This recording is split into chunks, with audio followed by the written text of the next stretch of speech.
So the insider trading trial of Rajat Gupta is continuing today. He's accused of leaking information about a top-secret Warren Buffett investment in Goldman Sachs. But for more than a year, we've been watching another Warren Buffett story, which is David Sokol and Lubrizol. You may all remember that from just over a year ago. He knew Buffett was considering investing. He didn't really tell anyone he bought some stock, but nothing's happened, Rob.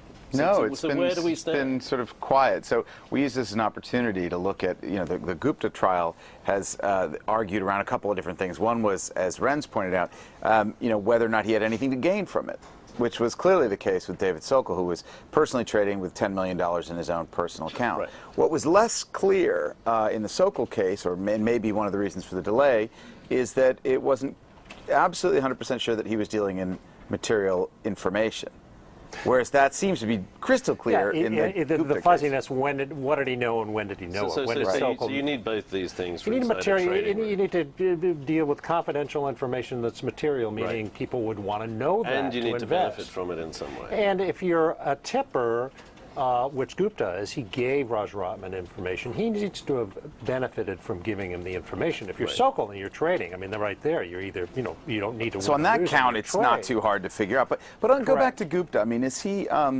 Is there any question? Was he going to gain anything from telling his friend or old friend or ex-friend? There's no evidence that he made any money. Right. He actually lost money. He invested in a Rajaratnam fund. So he was an investor in a fund, of course.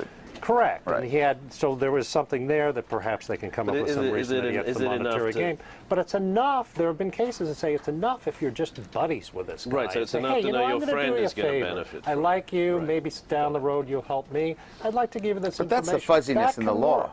That's a terrible fuzziness in the law. I mean, it's really prosecutor-made law. They come up and say, well, we think this is that you did X and that's illegal, and there's all this, uncertainty about what's illegal, what's material, what's a benefit. Back to Sokol for a second, because an interesting point you made was, the argument seems to be around, well, it wasn't clear Buffett was going to buy this thing, so maybe there wasn't material information. It, hadn't been decided, but evidence at Gupta's trial from Buffett's favorite banker, Byron Trott, makes very clear that if Buffett's considering an investment, it's material He called it like the most top secret stuff of it, ever. I mean, to know that Buffett was investing in Goldman Sachs. Remember, he did a $5 billion preferred investment into the stock.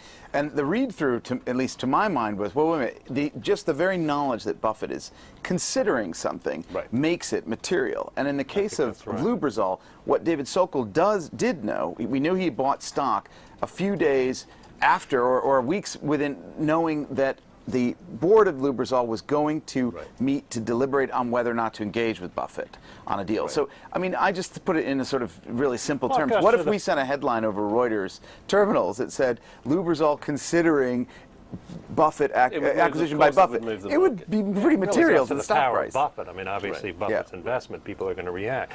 And this thing, I mean, the information that he was going to, that Buffett was going to invest in Goldman Sachs. 16 seconds later, no tape, but 16 seconds later, there's a call from Gupta to Rajaratnam. Okay, we'll leave it there. I think on the Lubrizol thing, we may not have heard the last of it because it's still costing Buffett's $200,000 a month in legal fees, right? But anyway, so we'll be keeping an eye on that. We'll be keeping an eye on the Gupta trial as well, and we'll have more from Breaking Views tomorrow.